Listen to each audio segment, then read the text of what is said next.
ஆற்றில் மீண்டும் சாயக்கழிவு. மஞ்சள் நிறத்தில் தண்ணீர் வருவதால் விவசாயிகள் அதிர்ச்சி.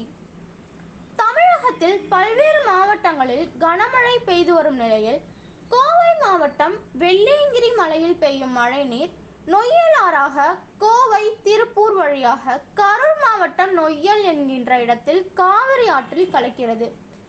கடந்த 4 நாட்களாக பல்வேறு பகுதியில் பெய்து வரும் மழை பொழிவால் நொய்யல் ஆற்றில் அண்டை மாவட்டங்களில் செயல்பட்டு வரும் சாயப்பட்டறை தொழிற்சாலையிலிருந்து மழை நீருடன் சேர்ந்து கழிவு நீரை வெளியேற்றி வருகின்றனர். நொய்யல் ஆற்றில் தண்ணீர் மஞ்சள் நிறத்தில் வருவதால் விவசாயிகள் அதிர்ச்சி அடைந்துள்ளனர். மேலும் கழிவு நீரால் சுமார் 25 ஏக்கர் விவசாய நிலம் பாதிக்கப்பட்டுள்ளது. இந்த தண்ணீர் காவிரி ஆற்றில் கலக்கும் போது டெல்டா மாவட்டங்கள் மட்டுமல்லாமல் திண்டுக்கல், ராமநாதபுரம் உள்ளிட்ட மாவட்டங்களுக்கு குடிநீருடன் கலந்து செல்கிறது.